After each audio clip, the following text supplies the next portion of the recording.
Make no illusion, folks. This isn't a set put up by Channel 4. This is bloody real. 4 weeks ago, I set out to prove 13 men could survive being abandoned on a remote Pacific island. The pelicans seem to be eating more than I do. This, for me, is a simple experiment to study what makes a man a man. Left alone on the island, Okay. And there you are. they filmed everything themselves. I wanted this to be totally new, totally original, and never done before. 28 days after dropping them off, I returned to the island to find out how my groundbreaking experiment actually worked. That's what we've been drinking. Tastes like you've all been washing your socks. And see for myself some of the techniques the men used to survive. When you're pushed to extremes, you realise you can go a lot further than you thought. The men reveal how the experiment affected them. The more things I get rid of in my life, the bigger the smile gets.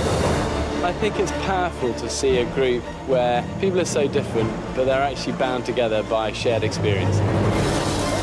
And you'll see what happened when they got back to civilization. My God, I'm so happy. I just want to see you. Oh, I missed you. By Christ, I have.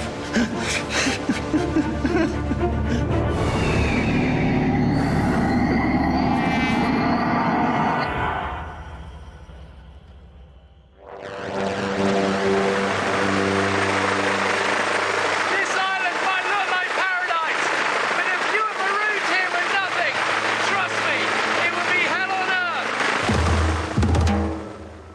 I chose to base my experiment on a remote desert island in the Pacific Ocean, more than 5,000 miles from Britain.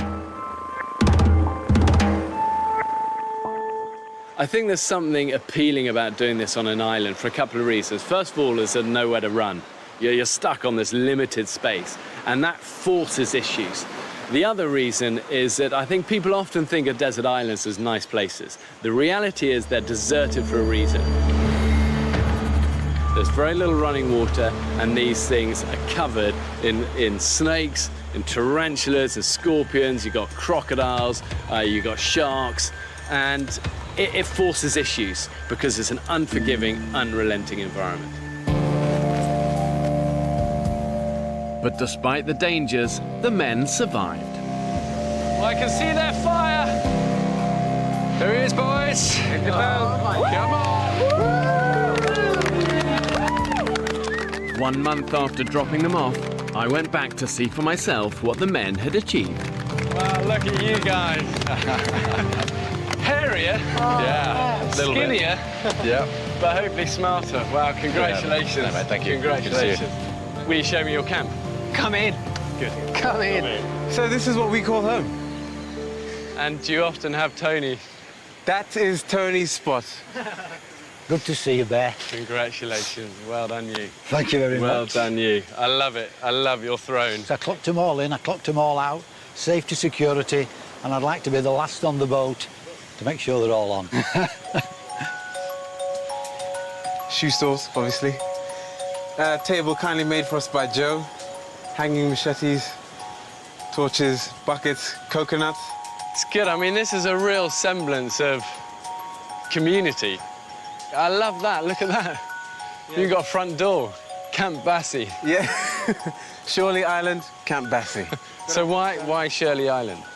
Because every time we went out looking for food, it was like, surely we're going to find something today. Surely we're going to find something tomorrow. And surely enough, we did. Shirley Island. Genius. In any survival situation, one of the first things you have to do is find shelter. In my opinion, the spot the men chose to set up their camp was pretty good. It was close to the sea, which is a great source of food, and not too far from their water source. But for me, if they'd moved just 10 meters further into the trees, they'd have had better protection from the elements. Custom-made windbreak. And when was the wind bad? At night? Nighttime. It got quite cold, so we built the windbreak to try and ease our suffering. Dean and Ryan, show us where we used to sleep. So some people sleep around here, and then others, like me, Saki, sleep here and get attacked by crabs and frogs every night, which wasn't fun. But it's home. If you choose the right place to sleep, you can avoid a whole host of issues. Oh shit, look at your face. Is it bad? Oh yeah, it looks pretty bad. From the very beginning of their time on the island, the men were ravaged by insects at night. Anything that's bit me is an arsehole. And if you're covered in itchy, painful bites, you're not going to get the rest that you need. What about how you doing? Working out what you can do to get a decent night's sleep isn't just a luxury, it's actually about survival. The little things in survival become the big things, and a good night's sleep is right at the top of that list. Wow, look at that, it really goes on. After a few miserable nights, some of the guys realised their mistake. This is the executive lounge. And 4 of them did move further into the jungle. It's Matt and I were the first to kind of build a couple of these A-frame beds. This is my one here. They're really comfy. Yeah, they're great. They're super Try it cool. out if you want. It takes me, so it should manage you. Oh wow, yeah. I would have thought that's an awful lot comfier than lying on the ground, God, yeah. you know? It's been home for 28 nights and actually gets pretty comfy, and you can look at the stars and the canopy. The A-frame beds some of the men built were the perfect way to raise them off the cold, damp floor and out of reach of the critters. Dean's finally found a use for his hairdressing skills. He's weaving all the leaves that are sticking through underneath back in beautifully. That is an ant's nest. I've made my bed with an ant's nest. Foolish, wasn't it? The men made mattresses using vines, which they covered with woven palm leaves. We're on our way to greater things. It's a shitload better than sleeping on the floor, isn't it? This became known as my fortress of solitude. Oh my goodness, wow. It's not very dignified. So you really well cocooned in there. I'm pretty well waterproof if the weather had changed. Yeah. Yeah. Warm, dry, off the ground from all the creepy crawlies. Yep. And very happy. Smart thing to have done. I think it's amazing to see how it's evolved and changed. And initially their camp looked a bit like a hobo encampment. But as the weeks have gone on, they've realised that you really need a sanctuary. You need somewhere you can hide away and it makes you feel good. And as a reminder of what you love about home. I love the table. Test it out. Yeah, I love to test it out. It's been used pretty much every So minute. would you eat meals around here? Yep. You'd Yeah, actually we do that? Yep. I mean, if you think of how many British families have stopped sitting around a table and eating together. And there's something incredibly powerful about actually sitting down and looking each other in the eye and sharing a meal together. So I love the fact that you made table a priority. Looking around the camp, it was obvious how resourceful the men had been with materials they scavenged from around the island. Grab a seat, Bear. Grab a seat. I mean, this is great, isn't it? One thing that staggers me with these desert islands, however remote they are, is just the amount of trash you get washed up on the beaches.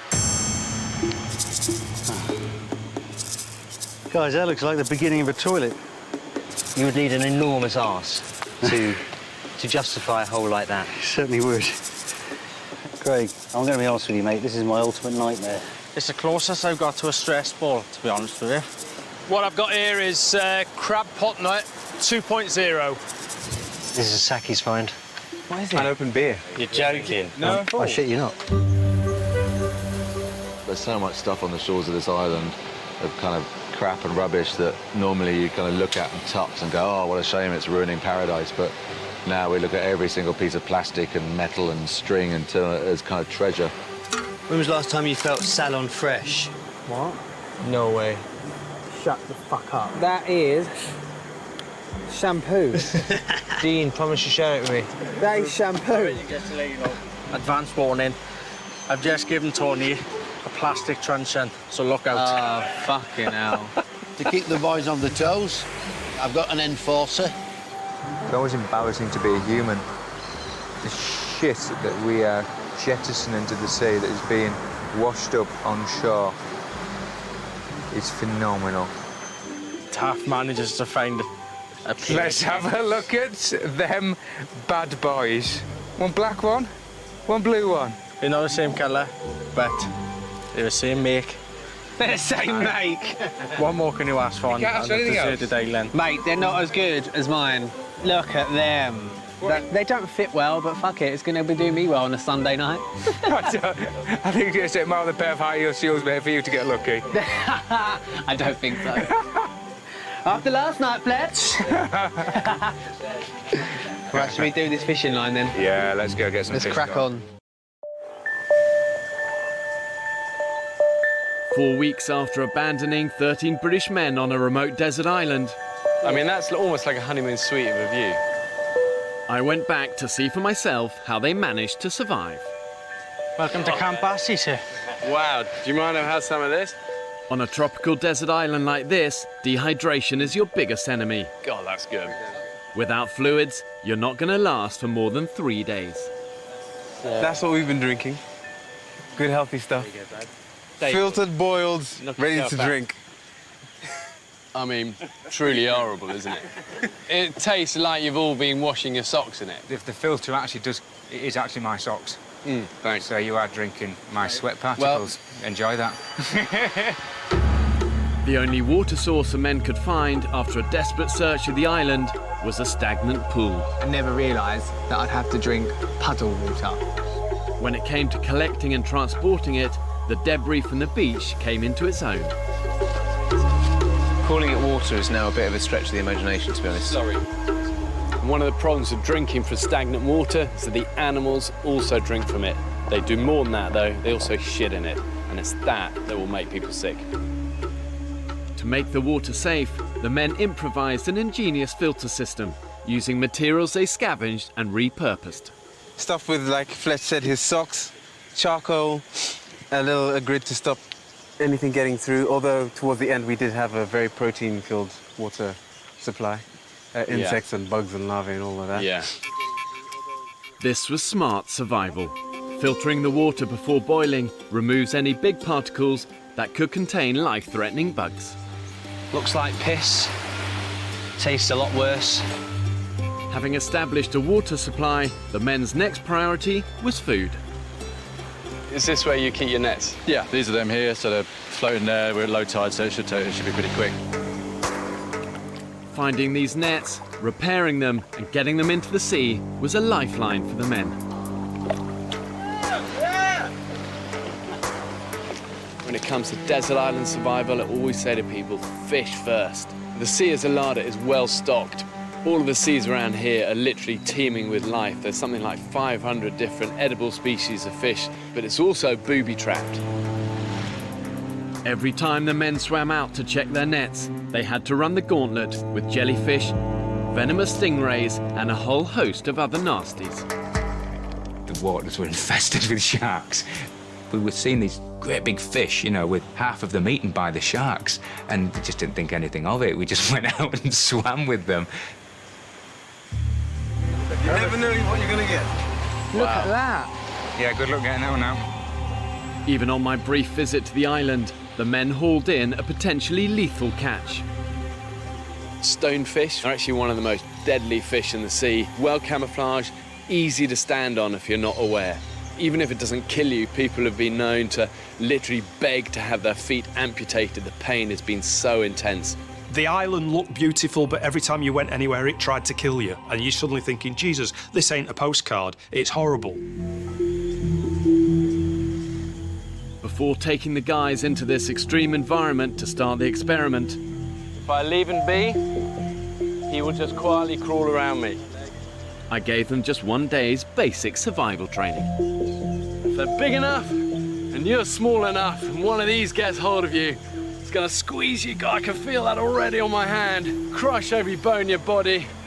So the truth is, none of these guys are experts. None of them are survival kind of gurus. You know, they're regular people, and that's what we wanted. We didn't want the experts. We wanted normal people who've got to kind of improvise and think smart and be resourceful. Do you actually ever wipe your bum with leaves? I love wiping my bum with leaves. Personally, if it was me, I'd get up in the morning, raise my arms aloft, wander into the sea, do my business, wipe my backside, salute as it floats out into the Grand Pacific. You know, clean, done, hygienic. You wash your hands and you haven't got crap all over the island. So a bear doesn't shit in the woods then? It's true. I knew the biggest challenge for these guys was going to be finding enough food to keep them going. Okay, scorpion. You'll find these under wood piles. You're out collecting firewood, lift one up, and bam.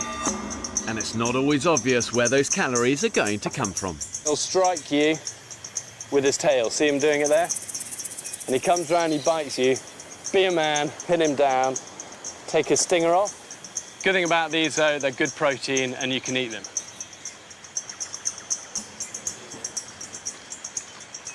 Tastes like shit. You're better off skewing them and roast them over the fire. But raw, they're horrible. Oh, scorpion. Here he is. There he is. Coming out. Got him.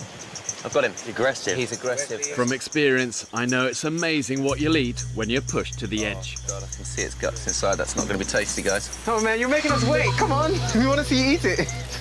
I hear that in the future, when things get a bit more dystopian, we're going to have to eat insects rather than mammals. So I'm looking forward to it. Yes. That's man food. Man food. Yeah. Yeah. Oh, mate. How does that taste? Oh, it's food.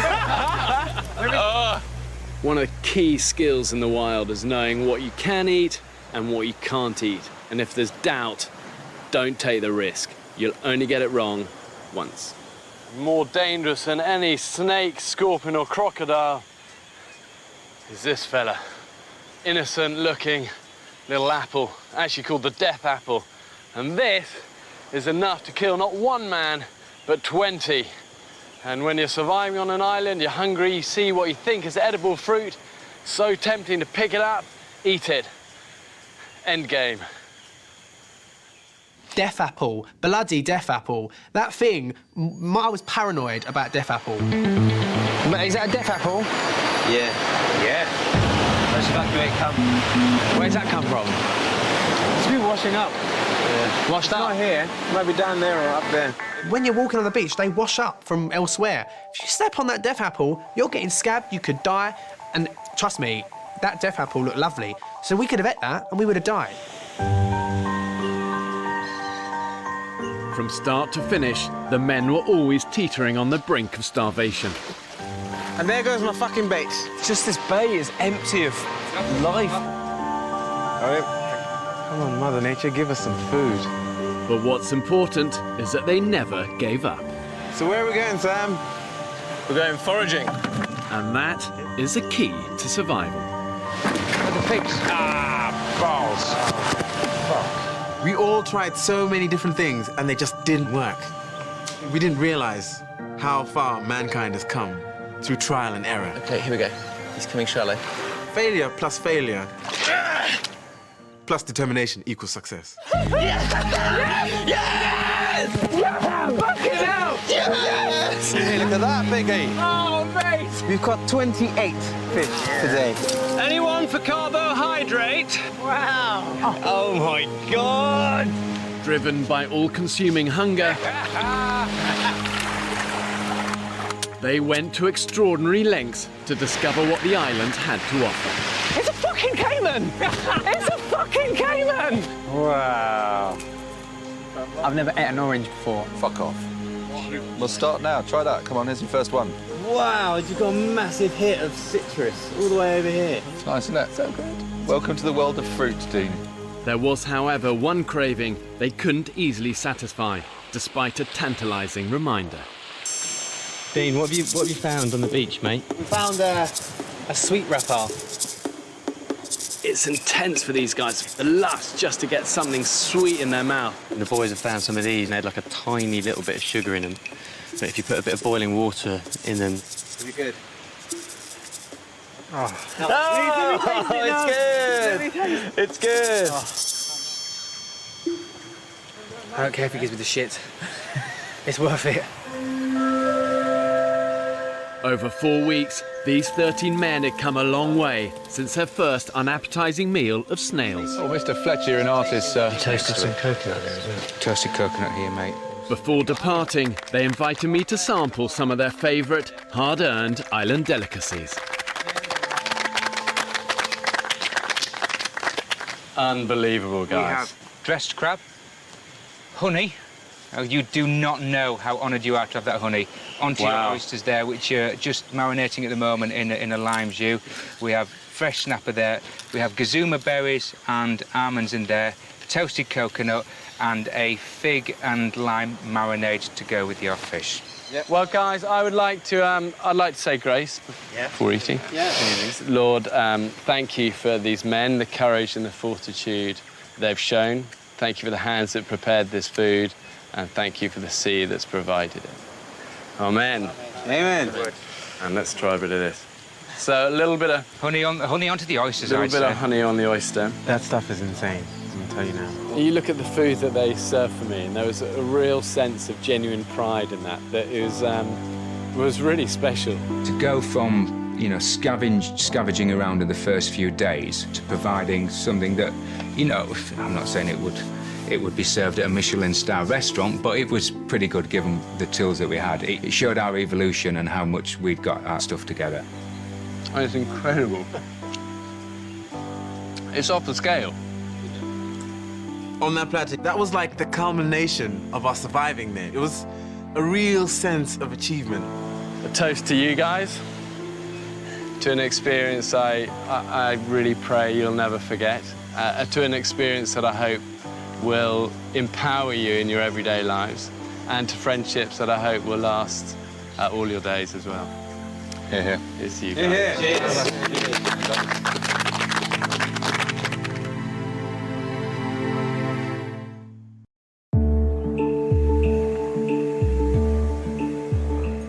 4 weeks ago, I abandoned 13 British men on a remote desert island.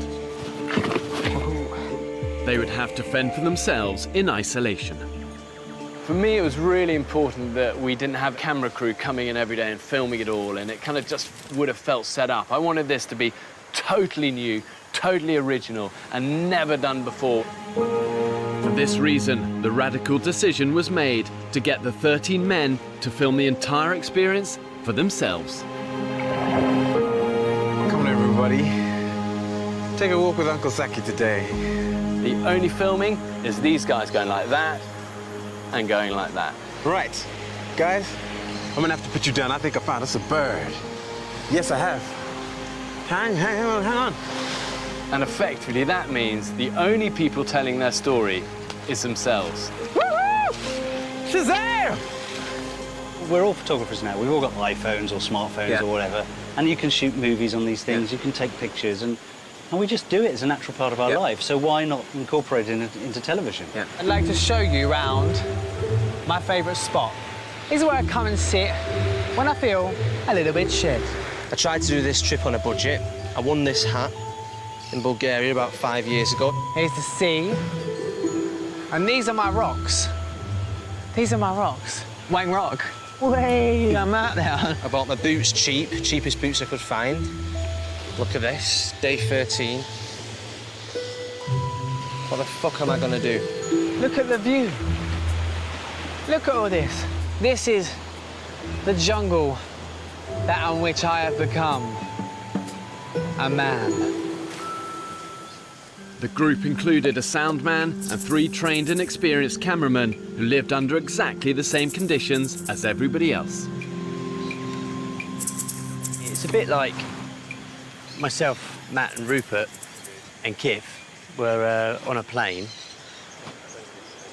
and it's crashed on a desert island. It just happens we had our gear with us. With danger never far away, the men needed to be able to deal with emergencies themselves. The hospital, where people went for treatment. Okay, so were you in charge? You were the assigned medic? Yeah, between myself and Sam, we dealt with a few injuries. The men were provided with basic medical supplies. Craig was a trained first aider. I think I've done more first aid on the island than I do when I'm back home. And Sam, a qualified doctor. Yes, they are. It slipped as I threw it. I think it broke my hand. Without them, some men may have been forced to leave the island. I'll be honest, I punched the sand. Oh no! I enjoyed being the doctor on the island. It gave me a bit of a sense of purpose. So I've made this bamboo into hopefully roughly the shape of a splint. I was called upon to do things I wouldn't normally do in my day-to-day life as a neurologist. I can still do some things. Yeah.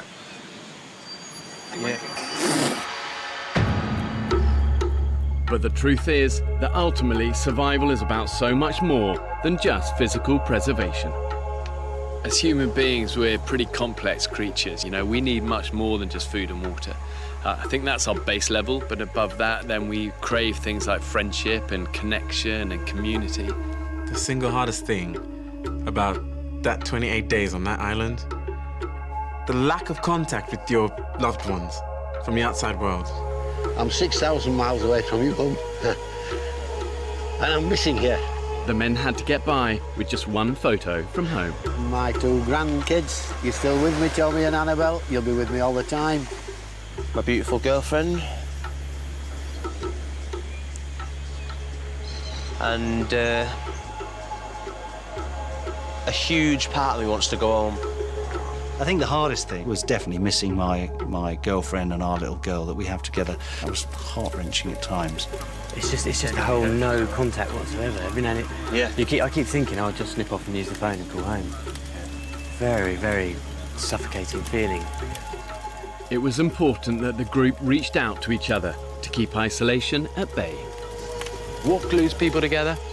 Humour, kindness, and that shared adversity you're going through together. You all right, dude? Just come over a bit emotional, mate, to be honest. Yeah? Yeah. You know what you need, don't you? Big Fletch hug. No? You've got a temporary family at the moment, mate. Yeah, I know. Yeah? I know.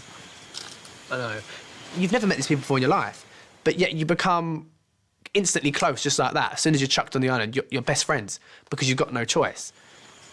I just feel like I've been so up and down. You know what you need then, don't you? As well as a Fletch hug. What's that? You man the fuck up, don't you? No, I do. Babe, I'm gay, I'm allowed to cry. But there were inevitable tensions and moments when it looked like the group might fall apart. Mate, come on, why are you here? Why are you here? I don't know, I asked my question now. I know. It says that quite a lot to go, too. I know. Fucked off. The wild exposes people wide open, and sometimes there's a lot of fallout and mess first. So all you want to do is bitch, and that's all. I'm not bitching. Hey, grow up, don't walk away. When people are under pressure and your life is on the line, you've got to do all you can to keep a group cohesive and together. Because when it's together, it's strong. It's not strong when it's fragmented and broken. So what's going through your mind, Craig? Oh, I'm off. I've had enough. Don't quit, mate. You'll regret it for the rest of your life if you do. Just keep plodding, just digging deep. Yeah?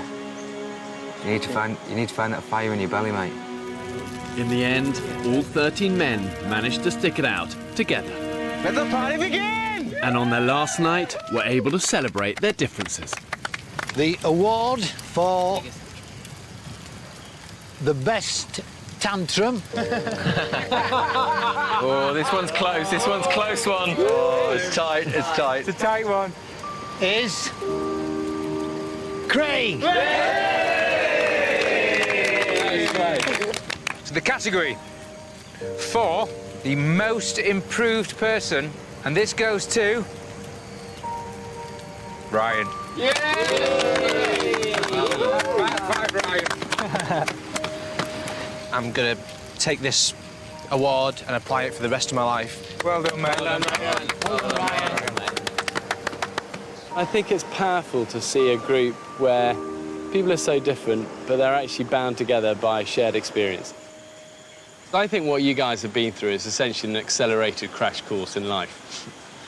And I'd love to find out what each of you is going to take away from the island, but also what you're going to leave on the island. You realise how little you can survive on here and how little you actually need, and it's great to, I think, hopefully I'm going to be able to go home and just like pull that back and just be slightly less kind of wasteful with everything I do. I'm going to leave behind, hopefully forever, that sense of taking things for granted in the world that we live in. I don't feel as though I had a massive ego before, but if I did have any, I think I'll leave a bit more of it here.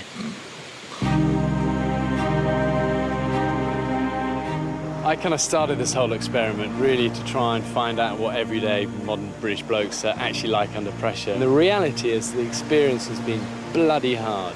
I have huge respect for anyone who can come out of it the other end together as friends and with a smile on their face.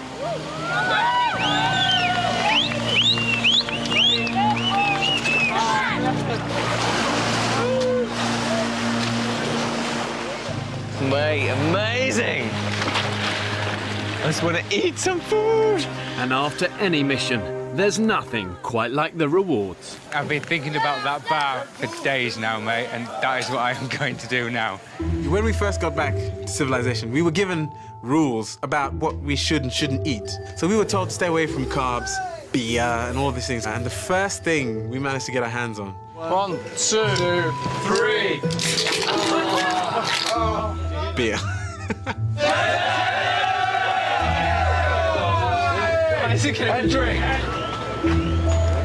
Holy God. Man, do I like beer now. It was quite an achievement. I think we were all proud to have done it. And that cold beer, Hug it out, hug it out. that showed we had somehow. After weeks of being cut off from home, first contact can be overwhelming. Hiya, Mum. Hi, it's Joe. It's hard to explain what we've just done in a phone call. Well, where do you begin? We just got off, Mum. We've just landed. Baby? Are you there? 4 weeks worth of no contact, 4 weeks worth of missing, all just came out. Dad. I've done it. We finished. I'm back from the island, love. I just want to speak to you. I lost 2 stone. 2 stone? Yeah. I just want to see you, Mum. Yeah. I'm good.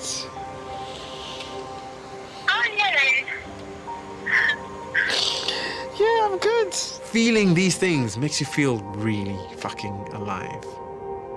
There's no doubt, I think, when you go through hard times, there's pain first. But this is about what people find at the end of it. Yes! Energy is coming back! Returning from the wild always helps you see modern life through fresh eyes. That's the women's correct? What do the symbols mean?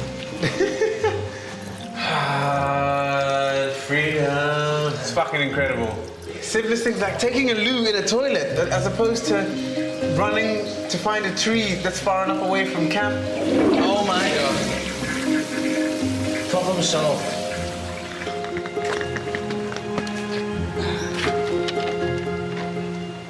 Oh, I can just feel the cool air. It doesn't feel right. Oh, wow. There's nothing left of me. God, that's very weird.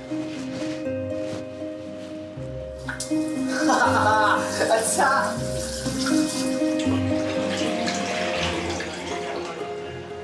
Nobody had to fetch it. I'll filter it. I'll boil it. Oh, man.